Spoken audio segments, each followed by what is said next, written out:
이 말씀을 따라 주님께서 기뻐하시는 삶으로 나아가는 우리 모두가 되게 하옵소서. 이 시간 그리고 또한 이 나라 우리 참빛교회 모든 성도들 가정과 우리가 살고 있는 삶의 자리에 하나님의 도우심을 허락하시기를 기대하오며 예수님 이름으로 기도합니다. 아멘. 하나님 안에서 함께 예배합니다. 우리 예배할 때 오늘 말씀은 신명기 4장 44절부터 7장까지의 말씀입니다. 함께 예배하는 가운데 점점 말씀을 살펴갈 때 몇 가지 좀 그래도 제가 소원하는 게 있다면 성경을 어떻게 읽으셨으면 좋겠는가 하는 거에 대한 말씀은 꼭 여러분이 기억했으면 좋겠습니다. 신명기라고 하는 책의 성격이 한 4가지가 됩니다. 이걸 기억하시고 글을 읽으시는 게 좋습니다. 우리가 글을 읽을 때 무턱대고 읽는 것보다는 이게 무슨 책인지 무슨 내용인지 알고 있는 게 훨씬 읽기 편하잖아요. 그런 측면에서 소개한다면 신명기는 첫째 모세 설교입니다. 선포한 말씀이 이렇게 되어 있습니다. 설교에는 뭐가 들어있냐 그러면요, 듣든지 아니 듣든지 전하는 내용이 있습니다. 그러다 보니까 모세의 굉장히 걱정스러운 우려스러운 경고의 말씀이 굉장히 많습니다. 신명기에는. 왜요? 그만큼 걱정되거든요. 반복하는 이야기는 그만큼 많이 강조하고 싶은 이야기고 하는 건데 무엇을 강조하느냐? 특별히 우상 숭배에 대해서 그리고 가나안 땅에 사는 사람들과 섞이는 것에 대해서 굉장히 우려하는 이야기를 많이 담습니다. 그래서 신명기를 읽을 때 어디를 읽어보셔야 되느냐? 모세가 자꾸 반복하는 경고의 말씀을 꼭 주의 있게 읽어보셔야 됩니다. 왜요? 앞으로 가나안 땅에 살아갈 이스라엘 민족에게 걱정되는 거거든요. 그러므로 그 부분을 읽어보셔야 한다는 게 첫 번째 필요합니다. 두 번째, 신명기는 모세의 가르침이에요. 가르침이라는 말은 뭔가 설명이 있다는 거죠. 그리고 가르친다는 말은 가르칠 수 있는 원재료가 있다는 뜻이 됩니다. 선생님이 그냥 가르친 게 아니잖아요. 교과서를 가르치게 되잖아요. 그런 것처럼 모세도 가르치는 내용이 있어요. 오늘 신명기 4장 44절에서부터 그 이후 내용이 모세가 가르치는 내용이에요. 가르치는 건 2가지입니다. 십계명과 레위기예요. 그래서 무엇을 가르쳤느냐 하는 걸 말씀하고 있거든요. 그러면 우리 신명기를 읽으면서 어떻게 하셔야 되느냐? 배우셔야 됩니다. 가르친 말씀을 쉽게 말하면 모세 설교 녹취록이라고 생각하시면 돼요. 강의 녹취록. 그러면 어떻게 하시면 돼요? 신명기는 어떤 자세로 읽으시는 거예요? 배우려고.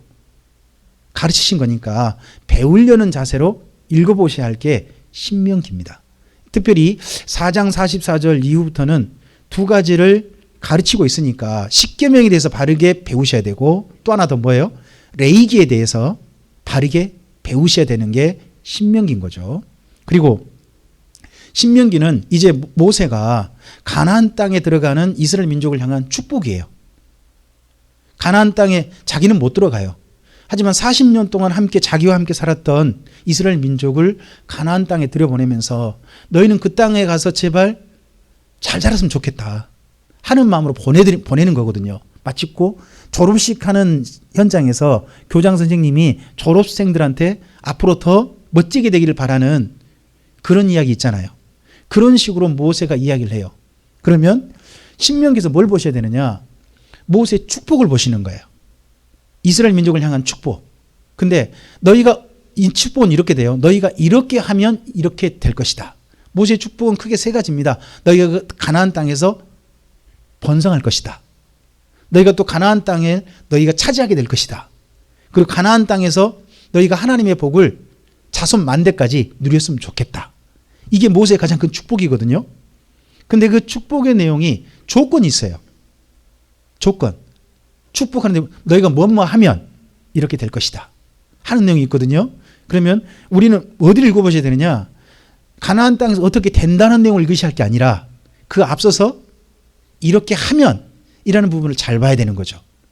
그게 바로 모세의 축복의 축사의 내용에서 보셔야 될 부분입니다. 그리고 하나 더, 신명기는 모세의 유언이에요. 자기는 못 들어가고 이제 이 설교 후에 모세는 생애를 마감해요. 그러니까 마지막 유언인 거죠. 유언이면 뭘 기억하셔야 되나요? 그렇죠. 그분이 당부. 뭘 부탁했는지 기억해 보셔야 되잖아요. 그래서 신명기를 읽을 때 뭘 읽으시느냐? 당부하는 표현을 읽어보셔야 돼요. 당부하는 표현이 어떻게 되어 있냐 그러면 보통은 명령형으로 되어 있어요. 신명기에. 명령형으로. 너희는 뭐뭐 하라. 뭐뭐 하라. 그걸 밑줄 그으셔야 되는 거죠. 신명기는 읽으실 때 당부, 이 네 가지를 꼭 기억하시고 읽어보시는 거예요. 모세의 설교다 그러면 잔소리도 그분의 자꾸 반복하는 경고의 내용을요, 귀 기울여 들으시는 거예요. 그리고 또요, 가르친 내용을 잘 읽어서 우리가 배우시려고 하셔야 돼요. 그리고요, 그분이 축복하는 내용을 잘 들어보시면서 어떻게 하면 이러한 축복이 이스라엘 민족에게 왔는지 그걸 보고 그럼 이것을 실천한다면 우리는 어떻게 될 것인지도 볼 수 있어야 되겠죠. 그리고 하나 더, 그분의 당부, 유언을 봐서 꼭 그 부분에 밑줄 긋고 읽어보시는 거예요. 자, 그런 식으로 읽으셔야 할 부분이 이제 신명기 전체지만 특별히 신명기 4장 44절 이후예요. 오늘 우리가 보실 말씀은 그 중에서 모세가 했던 첫 번째 가르침, 바로 십계명에 대한 내용이에요. 자, 우리 5장부터 한번 좀 보신다면 이렇습니다. 5장은요, 십계명을 말하고 있어요. 십계명을 받게 된 계기를 이야기하고 있고, 그리고 6장은요, 십계명을 우리에게 주신 이유, 십계명이 본래 하나님이 하시고 싶으신 말씀 이런 거다. 너희가 이렇게 살기를 원한 거다 하는 내용을 이야기하고 있어요. 정바들 7장은요. 십계명을 따르지 않는 삶에 대해서 경계를 해요. 너희가 이렇게 되면 십계명과 정반대되는 삶을 살 수밖에 없다. 그렇다가는 하나님의 저주가 너희에게도 임할 수도 있다 하는 내용으로 이야기하는 거거든요. 그래서 그러한 식으로 말씀을 읽어보시는 거예요. 그런 가운데서 우리 5장을 좀 보시겠습니다. 5장에 가보시면, 자, 우리 1절부터 3절까지 함께 읽겠습니다. 모세가 온 이스라엘을 불러 그들에게 이르되, 이스라엘아, 오늘 규례와 법도를 듣고 그것을 배우며 지켜 행하라. 자, 첫 번째 보세요. 지켜 행하라. 이게 뭐예요? 그분의 당부, 부탁, 명령인 거죠. 그러니까 이런 표현들이 신명기에 여러 번 나올 거예요. 여러 번. 그러면 그런 표현은 전부 다 뭐 하셔야 돼요? 예, 밑줄 긋고 읽어보시는 거예요. 자, 계속요. 2절요. 우리 하나님 여호와께서 호렙산에서 우리와 언약을 세우셨나니 이 언약은 여호와께서 우리 조상들과 세우신 것이 아니요 오늘 여기 살아있는 우리 곧 우리와 세우신 것이라. 자, 여기 3절이 굉장히 중요해요. 원래요, 십계명은요, 지금 현재 십계명을 말씀을 설명을 듣고 있는 지금 가나안 땅에 들어갈 사람들과 하나님 맺은 게 원래는 아니에요. 이들의 아버지, 어머니들과 맺었던 것들이에요. 그런데 모세는 지금 여기 설명하면서요, 죽은 사람에게는 십계명이 필요 없다는 거예요. 따라서 해볼까요? 하나님의 말씀은 이미 죽은 사람과는 상관이 없고 현재 살아있는 사람에게 관련이 있다. 예, 말씀은 현재 살아있는 사람에게 죽은 거예요. 그래서 여기 살아있는 우리라고 그렇게 모세가 표현을 해요. 마찬가지로 우리는 여기 말씀을, 신명기 말씀을 어떻게 이해하는 거냐? 이게 만약에 지금부터 3,500년 전 이스라엘 민족이 가신 이야기라면요, 굳이 우리에게 필요한 게 아닐 수 있잖아요. 지금 살아있는 우리, 곧 우리와 세우신 것이라 할 때 이 우리라는 말은 지금도 3,500년 전 사람들이거든요. 그러잖아요. 근데 그들에게만 하신 이야기라면 성경 기록으로 남길 필요가 없고 보존할 필요가 없고 오늘 우리가 읽을 필요가 없는 거죠. 그런데 말씀은 항상 누구에게 필요한 거다. 이미 돌아가신 분이 아니라 누구? 현재 살아있는 지금 말씀을 듣고 있는 우리에게 필요한 거라는 거예요. 지금 우리가 들어야 한다는 거죠. 그래서 우리가 지금 현재 말씀을 들을 때는 모세 앞에서 말씀을 듣는 것처럼 이 말씀을 듣는 겁니다. 살아있는 우리가 되어져서. 대신 우리는 이스라엘 민족은 아니죠. 그것은 좀 제한이 있습니다만은 그런 속에서 말씀을 들을 수 있어야 됩니다. 자, 십계명은 또 한 가지 특징이 있습니다. 왜 십계명을 레위기하고 십계명 중에 왜 십계명을 먼저 이야기하고 있느냐? 까닭이 있어요. 거기 22절을 보세요. 22절 우리 함께 읽어볼까요? 여호와께서 이 모든 말씀을 산이 불 가운데 구름 가운데 흑암 가운데서 큰 음성으로 너희 총회에 이르신 후에 더 말씀하지 아니하시고 그것을 두 돌판에 써서 내게 주셨느니라 합니다. 십계명의 특징이 뭐예요? 그러면 엄청난 권위. 십계명에는요 다른 성경과 다른 더 엄청난 권위가 하나 있어요. 그게 뭐냐 그러면요 이스라엘 민족이 직접 하나님의 음성으로 들었다는 거예요. 성경 기록은요 하나님의 음성을 직접 들어서 기록한 것은 거의 없어요. 대부분 다 뭐냐 누군가가 하나님의 음성을 듣고요 하나님이 이러하시다고 말씀하셨습니다라고 전달받은 거예요. 대부분 다 사람을 통해서 전하셨단 말이에요. 그랬는데요 방금 읽으셨던 거기 22절 말씀 보면 십계명은 이스라엘 민족이 어떻게 전달받았어요? 하나님께 받았어요. 하나님이 직접 말씀하셨어요. 전 이 광경이 정말 신비롭고 장엄했을 것 같아요. 지금 현재 호렙산 시내산이라는 장소에 이스라엘 민족이 모여 있어요. 남자만 60만 명 넘고요. 군대로 나갈 만한 사람이 한 200만 명 넘는 사람이 지금 시내산 주변에 모여 있어요. 근데 그 시내산에 구름이 가득 차 있고 어두캄캄하면서 불이 붙어 있어요. 근데 그 시내산으로부터 모든 사람에게 들리는 음성이 들리는 거예요. 그 모든 사람에게. 그들이 들은 음성이 바로 뭐냐 그러면 십계명이라는 거예요. 그 말씀이 어디예요? 거기 지금 4절부터 5절부터죠.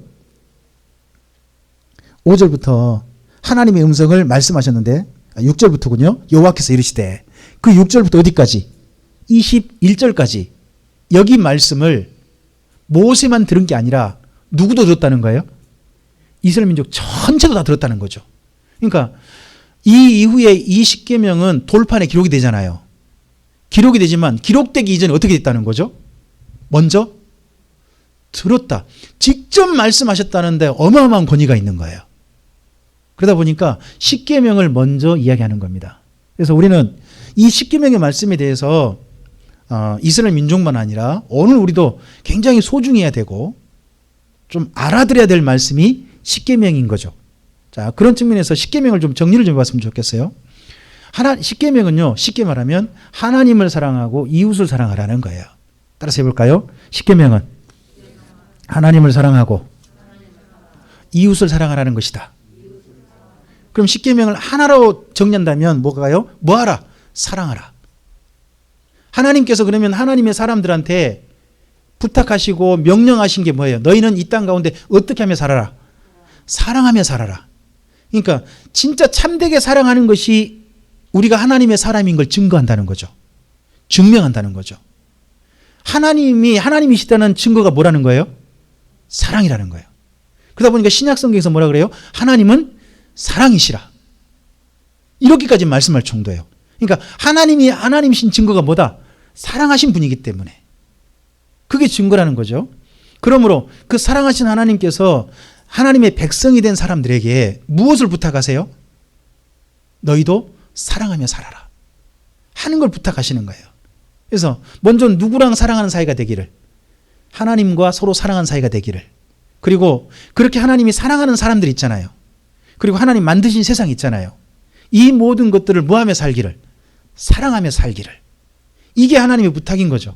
그런 가운데서 1계명부터 3계명까지가 하나님을 사랑하는 계명이에요. 그리고 4계명부터 나머지 10계명까지가 사람을 사랑하는 계명이거든요. 제1계명은 뭐 하나님만 사랑해달라는 거예요. 사랑의 대상이 딴 대상이면 싫대요. 쉽게 제가 제 아내 말고 다른 여자로 사랑하면 되나요? 그건 안 되잖아요. 바로 그 말씀인 거죠. 하나님께서 이 땅 가운데서 꼭 남편과 아내처럼 누구만을 사랑해 달라고요. 하나님을 남편처럼 여기고 다른 신들은 더 이상 눈 돌리지 말아달라. 그 이야기가 첫 번째예요. 섬김의 대상이 누구만 되어주기를, 하나님만 되어주기를, 그걸 부탁하시는 거죠. 그리고 두 번째, 오해하지 말아달라는 거예요. 우리가 사랑하되어 자칫해서는 오해해서 사랑할 수도 있어요. 하나님을 사랑하는 방법도 오해해서 사랑할 수도 있다고요. 심지어 사랑한다는 것도 오해할 수도 있어요. 이게 사랑인데. 근데 사랑받는 그 사람은 나는 사랑받고 있지 않는데 라는 생각을 할 수도 있잖아요. 그래서 사랑은 뭐예요? 이해시켜 주는 거죠. 바르게 이해해야 되는 거예요. 하나님에 대해서 바르게 이해하고 그래서 바르게 사랑하기를 원하시는 거죠. 그게 2계명입니다. 그리고 3계명은 적어도 전 쉽게 이렇게 표현하기 쉽습니다.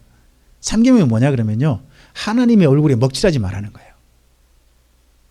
하나님의 이름을 망령되이 일컫지 말란 말은요. 하나님의 이름을 이용해 먹는 사람이 있다는 거예요. 자, 여기 10계명이 가장 중요한 정신이 난 7장에서 설명이 되는데 그게 뭐냐 그러면요. 신을 섬기는 방법, 종교를 갖는 이유가 사람에게 왜 종교를 갖느냐? 자기에게 뭔가 소원이 있기 때문이에요. 자기 욕심이 있고요. 내가 뭔가 얻고 싶은 게 있어서 신을 섬긴다는 거예요. 종교를 갖는다는 거예요. 그게 뭐가 돼버려요? 결국은 신과 만나는 그런 사이가 아니라 자기를 위해서 누구도 존재하는 거예요? 신이 존재하는 거예요. 그러니까 신과 내가 서로 사랑하는 사이로 만나는 게 아니라 신을 누구로 만들어버려요? 나를 위해서 존재하는 신. 나한테 뭔가 좋은 걸 해줘야 될 신으로 신도 내 주변에 중요한 부속품이 되어버리는 그런 종교가 있어요. 이 종교는 심각하게 하나님께서 거절하시는 거예요. 첫째, 그게 하나님 이름을 망령되이 일컫는 거예요. 저는 교회 다니는 목적이 자기의 어떤 뭐 좀 더 사업을 늘리기 위한 목적이라든지 표를 좀 더 얻기 위한 목적이라든지 그런 게 되면 안 된다고 생각하거든요. 근데 이게 자칫하면 사람이 그럴 수 있다는 거죠. 그리고 지금 현재 교회들이 되도록이면 예배를 멈춰달라고 했을 때 많은 교회들이 명분은 이러합니다. 명분은 뭡니까? 하나님의 명령이 예배이지 않느냐. 저 인정합니다. 맞습니다. 하나님의 명령이 예배입니다. 그럼 각 가정에서 예배할 수 있느냐? 왜 가정에서 예배해야 되냐? 우리가 모일 힘쓰라고 했다. 그러니까 모여야 된다. 맞습니다. 저는 그런 측면에서 우리가 이렇게 함께 모인 겁니다. 근데 가정에서 그럼 예배할 수 없느냐? 가정에서 예배할 수 없다면요. 초기 기독교의 모든 예배가 문제가 되어버립니다. 요한 2서 같은 경우는 부녀가 자기 가족들과 예배하는 그런 곳에 보낸 편지기도 합니다. 그러면 오늘 우리가 드리는 모든 각 가정 참빛교 모든 식구들이 드리는 예배도 다 하나님께 기뻐 받으신 전 예배일 거라고 생각합니다. 저는 그것이 신약의 증거라고 믿습니다. 또한 이렇게 형편되는 우리가 모여서 드린 예배도 하나님께서 기뻐하실 거라고 저는 믿습니다.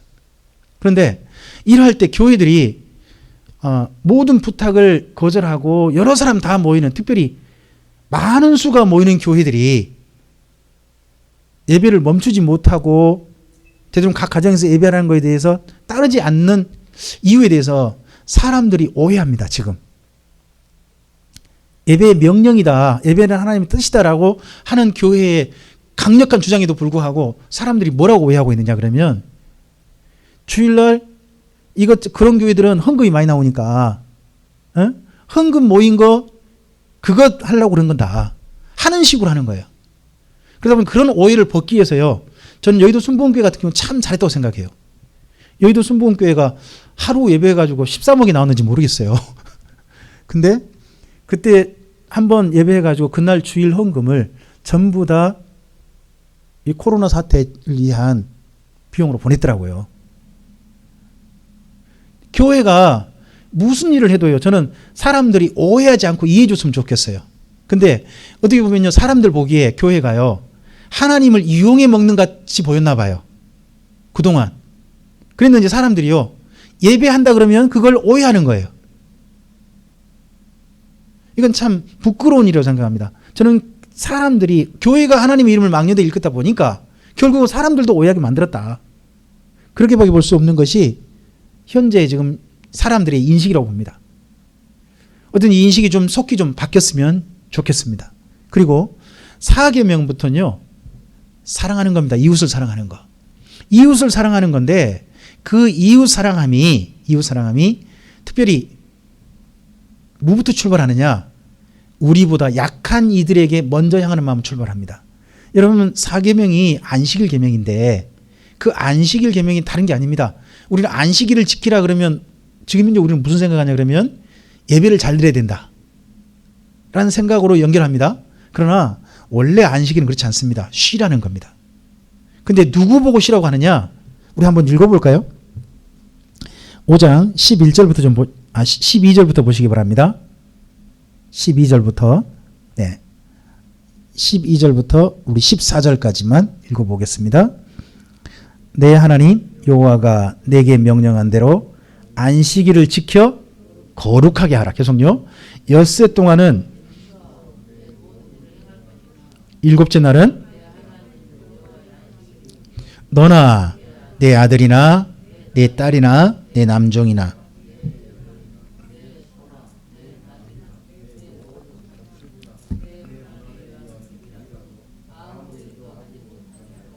내 남종이나 내 여종에게 너같이 안식하게 할지니라 합니다. 그러면 여기 말씀에서 안식일 날 제사란 말 없잖아요. 다 뭐 하래요? 안식하라죠. 안식하라. 안식하라는 말을 뭐 쉽게 표현하면요. 쉬라요. 쉬라. 쉬어라. 그날은 쉬는 날이다 하는 거예요. 지금으로부터 3,500년 전에요. 일주일에 하루를 쉰다는 나라가 없었어요. 우리나라도 일주일에 지금 하루 쉬는 건요 최근이지. 그 이전에는 일주일에 하루는 꼭 쉬자라고 하는 그런 관습도 법도 없었단 말이에요. 전 세계 어디도 그게 쉽지 않았어요. 근데 이게 누가 오고 난 다음에 하나님의 이 법이 전달되고 난 다음에 그 다음에야 일주일 중에 하루를 쉬는 게 시작된 거예요. 이게 더더구나 이스라엘 민족은 이전에 어떤 상태였어요? 노예였잖아요. 노예에겐 쉰다는 건 없죠. 그래서 하나님께서 그 다음 말씀 보면 15절 보면 너는 기억하라. 뭘 기억하라? 너 애굽에서 너는 뭐였다? 노예였다. 노예. 노예는 뭐가 없었다? 쉼이 없었다. 근데 이제는 너도 이제 쉴 수 있게 되었다. 그러니까 너도 쉴 수 있게 되었으니까 누구도 쉬게 해달라. 이게 더 중요해요. 누구도 쉬게 해달라. 거기 내용이 방금 읽으셨던 13절부터 14절이란 말이에요. 누구도 쉬게 해달라. 자 보세요. 끝에 보세요. 14절 끝에 내 종이나 누구같이 너같이 안식하게 하라. 그러면요 이건 쉽게 요즘으로 가져와 볼게요. 사장님은 쉬시는 거예요. 사장님은 쉬어요. 근데 사장님만 쉴 게 아니라 그날 누구도 쉬게 해달라. 직원들도 다 그날은 쉬게 해줘라. 이게 몇 년 전? 지금 3,500년 전 법이라는 거죠. 사랑은 뭐예요? 이게 첫 사랑의 출발이거든요. 사람을 향한 사랑, 이웃을 향한 사랑이에요. 그래서 안식일 계명은요 하나님께 드리는 게 원래 아니에요. 좀 더 갑에 있는 사람이 을에 있는 사람들에게 쉴 수 있도록 배려해 주는 것이 여기 안식일 계명이거든요. 사랑은 어디서 출발하는 거예요? 나보다 더 처지가 안 좋은 사람들을 배려하고 그들에게 손 내미는 것부터 사랑이 출발하는 거예요. 하나님의 사랑이 이러시잖아요. 모든 걸 다 가지고 계신 분 하나님께서 약하디 약한 우리에게, 죄인 우리에게 손을 내밀어 주셨잖아요. 이게 사랑이잖아요. 그래서 사랑은요 시작이 뭐냐? 나보다 더 많은 걸 가진 사람을 바라보는 게 아니에요. 나보다 더 없는 사람, 가난한 사람, 그들을 향해 손 내민 것부터 출발하는 거예요. 그들을 배려하는 것부터. 자, 그러면 아래만 보면 사랑인가요? 아니죠. 사랑은요 정반대로 또 위도 봐야 돼요. 그래서 뭐예요? 부모님은 공경하라죠. 그러니까 사랑은 다른 말로 전 존경이라고 봅니다. 따라서 해볼까요? 사랑은 존경이다. 그래서 사랑은 아랫사람을 향해 내려갈 때는 그런 사랑을 보고 이렇게 말하죠. 자비 또는 인자. 사랑은 뭐부터 출발해요? 인자, 자비로 출발해요. 하지만 하나님을 향해서 또는 우리 부모님을 향해서 우리에게 정말 존경받아야 할 분들에게 뭐를 드리는 거? 존경함을 드리는 게 또한 뭐예요? 그게 사랑인 거죠. 사랑은 균형을 맞추는 겁니다. 아래로 출발하지만 또 윗분을 향해서도 A를 갖추고 그분을 향해 진실하게 사랑하는 걸로 나가는 겁니다. 그리고 그런 사랑 가운데서 이제 너죠. 아랫분과 윗분 말고 이제 함께 사는 사람도 있지 않습니까? 함께 나라를 어깨를 나란히 하는 이웃들에게 대해서는 어떻게 살아야 됩니까? 그분을 향해 첫째, 저는 살리라는 말을 하고 싶습니다. 죽이지 말라 그랬는데 죽이지 말라는 말보다는 거꾸로 어떻게 하자고요? 살리자는 겁니다. 여러분 지금 코로나 때문에 대한민국이 몸살을 앓고 있습니다. 전 세계가 몸살을 앓고 있지만 그 대한민국이 특별히 도드라져 보이는 이유는 대한민국을 숨기지 않기 때문입니다. 열심히 모든 사람이 봉사하고 있습니다. 이럴 때 대한민국의 많은 사람들 살리기 위해서 최선을 다하고 있잖아요. 살리는 일이잖아요. 이게 살리는 일에 최선 다한다면 저는 교회가 이 살리는 일에 동참하는 것이 옳다고 생각합니다. 교회도 살리는 일에 동참해야 됩니다. 살리는 것 때문에 우리가 지금 어떻게 보면 참빛교회 식구들이 주일날 모이지 못한다고 하는 안타까움도 있지만 대부분 가정에서 예배하자고 해서 정부 방침을 따라주고 있는 겁니다. 이것 또한 저는 살리는 일이라고 생각합니다. 그리고 더 적극적으로 나가서 광주에서 이번에 지금 대구 몇 분들을 맞아들였잖아요. 비 올 때 프랑카드까지 전부 다 들고 나가가지고 나가서 그분들 오실 수 있도록 맞이했고 가족끼리 오는 그분들이 광주에 살 수 있도록 돌봤잖아요. 참 그 모습이 너무 아름답잖아요. 저는 안철수 씨를 그동안 썩 좋아하진 않아요. 근데 이번에 그 땀에 젖은 그 의사의 작업복을 입고 있는 그 안철수 모습이 너무 멋있어요. 이러한 모습에 저는 교회도 동참해야 한다고 생각해요. 우리 참빛교회도 나름 이 살리는 일에 동참할 수 있는 그런 일을 한번 좀 고민해 볼 필요가 있다고 저는 생각합니다. 좀 더 그리고 모든 성도님들이 건강을 잘 관리해서 서로의 걱정 끼치는 사람들이 아니라 평안한 모습으로 꼭 만날 수 있는 일에 우리가 다 함께 할 수 있게 되기를 바랍니다. 그리고 그런 가운데서요, 이웃을 가장 파괴하는 게 가정 파괴, 저는 가장 심각한 게 간음이라고 생각합니다. 한 가정이 파괴되는 거잖아요. 그럼 정반대로요, 간음하지 말라는 말보다 이렇게 생각하면 더 좋을 것 같습니다. 남편과 아내 사이에 화목한 겁니다. 남편과 아내 사이가 서로 정말 진실하게 사랑한다면 그 사이가 건강한 사이가 되는 겁니다. 그래서 성윤리는요, 그 사이를 건강하게 만듭니다. 성윤리 자체가 뭐냐? 이웃 사랑인 거예요. 거룩한 성윤리가 이 땅에 존재해야 됩니다. 저는 교회가 진실한 이웃 사랑으로 성윤리를 지켜낼 수 있는 최후의 보루 같은 곳이 저는 교회였다고 생각합니다. 그래서 가정들이 지켜지는 아름다운 은혜가 우리 참빛교회 모든 성도들에게 있게 되기를 바랍니다. 그리고 특별히 사람들은요, 이웃에게 있는 걸 더 욕심을 냅니다. 우리나라에 이런 표현 있지 않습니까? 떡이 똑같이 생겼는데 똑같은 크기인데 내 손에 있는 떡보다는 남의 손에 있는 떡이 더? 왜 그럴까요? 그게 욕심이겠죠. 훔치는 건 왜 훔치는 거예요? 내가 더 가지고 싶으니까. 누구 걸 뺏어서라도. 그 사람은 생각하잖아요. 내가 더 가지고 싶다는 것 때문에 남의 걸 뺏어서라도 내가 더 가지고 싶다는 게 도둑질 아니겠습니까? 이런 도둑질 하는 사람들에 대해서 신약은 거꾸로 말을 합니다. 너 열심히 일을 해라. 네 손으로. 그리고는 그 손으로 어떻게 해라. 너보다 더 형편이 어려운 사람들을 위해서 네 손으로 구제를 해라. 그전에는 남의 것을 빼앗는 손이었느냐? 훔치는 손이었느냐? 그러지 말고 이제는 그 손을 가지고 너보다 더 힘들고 어려운 이들에게 손을 내밀고 돌보는 손길이 되었으면 좋겠다 하는 게 신약의 적용이잖아요. 그래서 이웃을 향해서 이렇게 살라는 겁니다. 거기다가 이웃에겐요, 요즘 저는 정말 많이 느낍니다. 사람을 죽일 때요, 입으로 죽일 수 있습니다. 말로 죽일 수 있습니다. 요즘은 그 말이 뭘로 쓰여집니까? 댓글로 쓰여집니다. 그 댓글 때문에 많은 사람들이 상처받아가지고 죽는 사람이 나오지 않습니까? 그래서 사람들의 말은 굉장히 중요합니다. 그래서 제 9계명이 뭡니까? 내 입으로 거짓 증언하지 말라는 겁니다. 진실하라는 겁니다. 우리 입의 말이 살리는 말이 돼야 되고 정직한 말이 돼야 되고 진실한 말이 돼야 됩니다. 그게 사랑하는 방법입니다.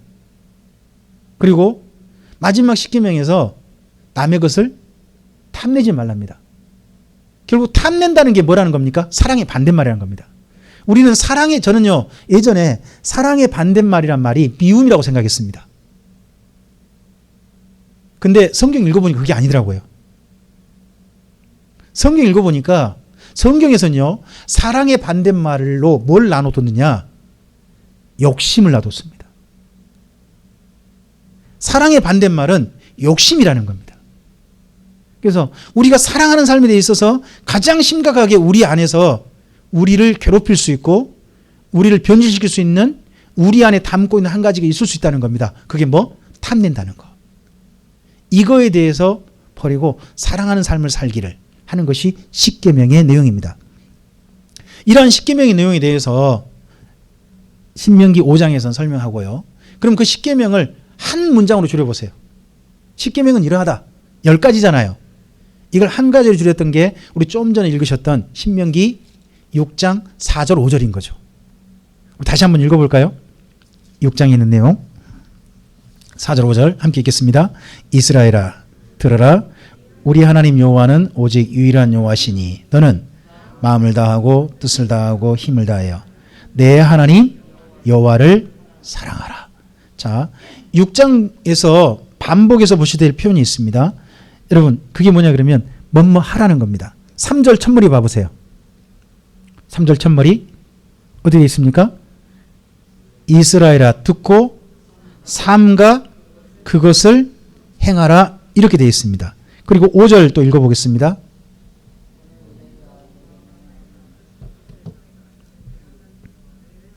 사랑하라 이렇게 되어 있습니다.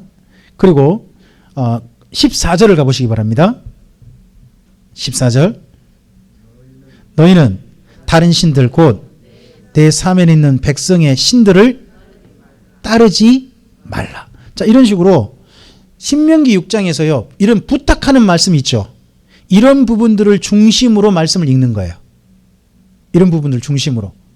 이게 신명기 6장을 읽어가는 방법이에요. 근데 그 표현들은 딱 보면 이거죠. 삼가 하나님 말씀을 지켜 행해라. 그리고 하나님을 진실하게 사랑하라. 그리고 뭐는 하지 마라. 우상 숭배는 결코 하지 말라. 그런 내용이 다 뭐라는 겁니까? 이게 십계명이라는 겁니다. 십계명은 다른 게 아니라는 겁니다. 하나님 말씀대로 살라고 주어진다는 겁니다. 십계명은 기억하고 암송하게 주어진 게 아닙니다. 따라서 합시다. 십계명은 그대로 살라고 주신 말씀이다. 십계명은 우리가 이 땅 가운데 실천하게 해서 주신 말씀이지 머릿속에 기억하게 해서 주신 말씀이 아니라는 거예요. 그러면 실천하는 방법이 뭐예요? 딱 두 가지라는 거예요. 하나님을 사랑하는 것이고 결코 우상 숭배하지 않는 거. 이게 바로 뭐라고요? 그게 십계명이라는 겁니다.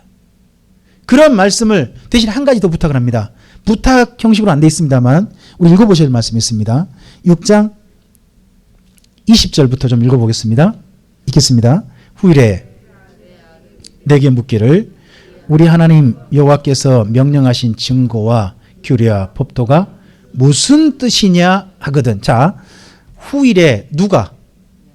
내 아들. 그러면 여기는 뭐냐 그러면요. 교육이에요. 교육. 누구 교육? 자녀 교육. 근데 자녀가 뭐를 알고 있어요? 말씀은 들었어요. 뭐를? 십계명은 들었단 말이에요.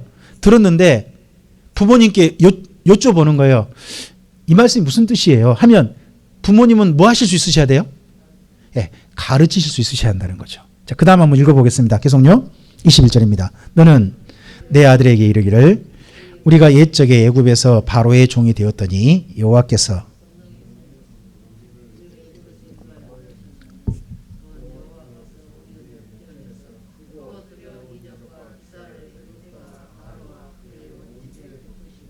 우리 조상들에게 맹세하신 땅을 우리에게 주어 들어가게 하시려고 우리를 거기서 인도하여 내시고 여호와께서 우리에게 이 모든 규례를 지키라 명령하셨으니 이는 우리가 우리 하나님 여호와를 경외하며 항상 복을 누리게 하기 위하심이며 또 여호와께서 우리를 오늘과 같이 살게 하려 하심이라. 우리가 그 명령하신 대로 이 모든 명령을 우리 하나님 여호와 앞에서 삼가 지키면 그것이 곧 우리의 의로움이니라 할지니라 합니다.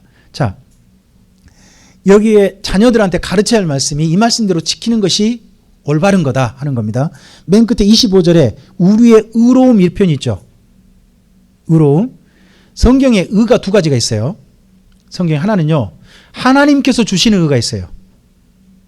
그것은요, 너는 죄 없다 하는 그런 의예요.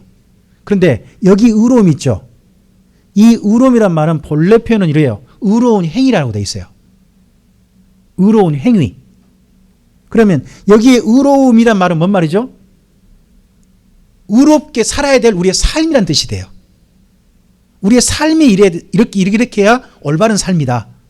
이게 올바른 삶이다라는 그런 뜻이지, 이것이 뭐 천국 가는 의로움 아니에요. 올바른 삶. 그런 의미란 말이에요. 그래서 하나님께서는 우리를요, 천국 갈 수 있도록 우리를 의롭게 하셨어요. 죄 용서하셨어요. 거기에 화답해서 우리는 주님 앞에 어떤 삶으로 화답하는 거예요? 어떤 삶으로? 의로운 삶으로. 의로운 행위의 삶으로. 사람들이 보고, 아, 저 사람 진짜 예수 믿는 사람 같네. 이걸 좋은 표현으로 할 수 있도록. 그렇게 삶을 살아가기를 원하셔서 주신 게 뭐다? 십계명이라는 거예요. 그렇게 삶을 주신 게. 근데 정반대로요, 십계명과 반대되는 삶이 있어요. 말씀드렸잖아요. 자, 십계명은 하나님을 바르게 사랑하는 거잖아요. 근데 제 3계명에서 하나님을 이용해 먹는 사람이 있다고 그랬죠. 그 당시에 신을 이용해 먹는 사람도 있었어요. 그 당시 종교예요. 신을 이용해서 자기 필요한 걸 얻고 싶어 해요. 그게 어디 종교냐? 가나안 종교예요. 가나안 종교에 물들면 사람들이 하나님을 뭘로 여길까요? 하나님을요, 자칫하면 이렇게 될 수 있어요. 하나님을 자판기로 여길 수 있어요. 내가 헌금을 넣고, 내가 봉사를 넣고, 내가 섬김이랑 쿠폰 딱 동전을 넣으면 하나님은 나한테 뭐를 내놔야 돼요? 복이라고 하는 좋은 것이라고 하는 걸 갖다가 딸랑 밑에다가 내놔야 돼. 그런 자판기로 여길 수 있는 신앙을 자칫 할 수 있다는 거예요. 그게 어느 신앙이냐? 그게 바로 가나안 땅 신앙이에요. 신을 그렇게 섬기는 거예요. 그러다 보니까 그렇게 신을 섬길 때도 보니까요, 자기 필요를 따라서 신을 섬기는 의식을 만들어요. 그 의식이 뭐냐 그러면요, 음란한 행위예요. 음란한 행위를 가지고 신을 섬긴다 그러면서 사실은 누구의 필요를 채우는 거예요? 바람 피고 싶은 자기들의 욕구를 채우는 거죠. 그렇게 만들었던 것이 가나안 땅의 풍습이었어요. 그러한 가나안 사람들의 종교와 그렇게 그거에 대해서 완전히 물들어가지고 그것에서 하나님께 도저히 돌아올 수 없는 사람들에서는 어떻게 해야 된다? 철저히 너희가 배격해야 된다 하는 내용이 7장이에요. 7장에서 꼭 읽어보셔야 할 말씀이 있어요. 우리 25절부터 좀 읽어보겠습니다. 7장 25절부터 읽어보겠습니다. 너는 그들이 조각한 신상들을 불사르고요, 그것에 입힌 은이나 금을 탐내지 말며. 자, 보세요. 이스라엘 민족이 가나안 땅을 정복할 때 우상을 만날 거예요. 근데 우상을 보니까 우상이 뭘 어떻게 만들었어요? 은이나 금 같은 걸로 만들었단 말이에요. 그러면 그게 탐나면 어떻게 될까요? 두겠죠. 결국 이것을 탐내지 말라는 거죠. 그럼 그쪽 섬기는 것이 하나님께서 이스라엘 민족이 첫 번째 요구한 게 뭐냐? 제발 그런 거 욕심내지 말라는 거예요. 욕심내지 말라. 계속요. 읽어보죠. 내가 그것으로 말미암아 올무에 걸릴까노니 이는 내 하나님 여호와께서 가증히 여기는 것이라. 계속요. 너는 내 집에 들이지 말라. 너도 그것과 같이 진멸당할까 하노라. 너는 그것을 멀리하며 심히 미워하라. 그것은 진멸당할 것임이니라 합니다. 자, 여기 신명기 7장을 이야기해서 꼭 함께 읽어보셔야 할 말씀이 있어요. 우리 레위기 18장을 좀 가시겠습니다.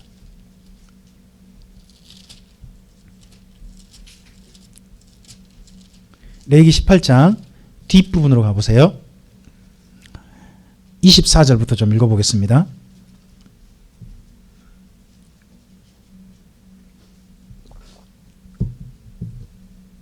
(24절부터) 읽어보겠습니다. 너희는 이 모든 일로 스스로 더럽히지 말라. 내가 너희 앞에서 쫓아내는 족속들이 이 모든 일로 말미암아, 자 거기에 24절에 내가 너희 앞에서 쫓아내는 족속들이 누구예요? 그 당시에 이스라엘 민족이 가나안 땅 들어가기 전에 살고 있는 가나안 족속을 말해요. 가나안 족속 현재 어떤 상태라고요? 여기 지금 레위기 18장에 이 같은 일들을 행함으로 사람들이 어떻게 돼 있다? 더러워져 있대요. 더러워져 있으니까 그 다음 절 읽어보세요.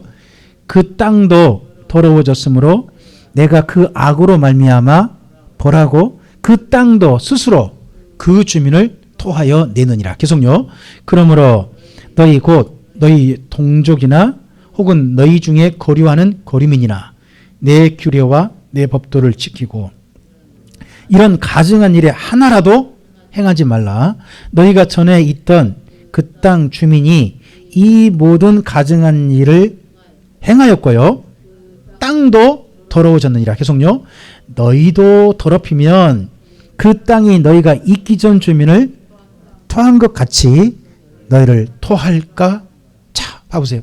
그러니까 이스라엘 민족에게 가나안 땅에 현재 들어갈 때 사람들에 대해서는요, 그 풍습에 대해서는 결코 받아들여서는 안 된다는 거죠. 왜요?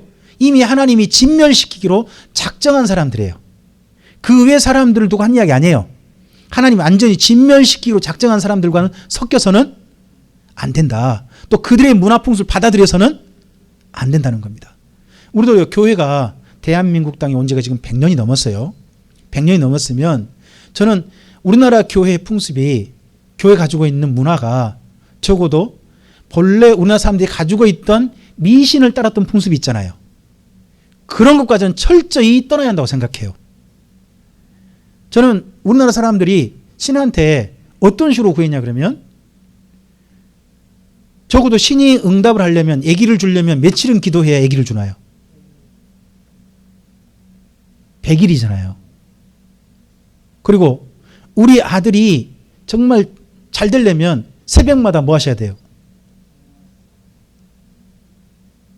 정화수도 놓고 거기 앞에 비르셨단 말이에요. 이 모든 게 신이 뭐 해주길 원한 거예요. 저는 우리나라 교회에 그동안 믿었던 하나님에 대해서 지난 70년, 80년 그때는요, 어떻게 보면 너무 가난했잖아요. 너무 힘들었잖아요. 그러니까 그때는 생각해 보면 하나님을 그렇게 이해해도 나름 충분히 용납될 만한, 이해될 만한 상태였다고 저는 생각을 해요. 너무 그때는 힘들었으니까. 더더구나 6.25 후에 우리나라 상태는 전 세계 나라 가운데 꼴찌에서 세 번째 했다잖아요. 오직 불쌍해서 미국에서 그렇게 많은 원조를 보내줬겠어요. 많은 기독교인들이. 그 정도 형편이었대요. 그런 형편 속에서 우리 그러고 보니까 장로님 살아나셨나요? 권사님도 살아남으셨고. 한참 후에 태어나셨는데, 근데 전쟁 이후 상황이 바로 그런데요. 그렇던가요?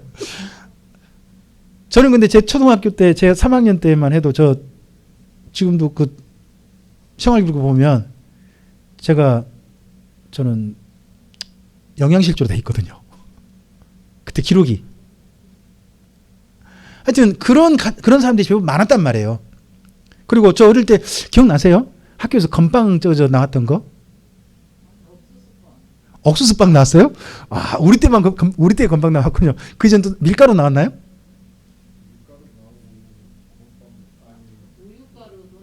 네. 근데 그게 전부 다 우리나라에 있는 게 아니잖아요. 다 미국 같은 데서 그냥 원조해 준 거잖아요.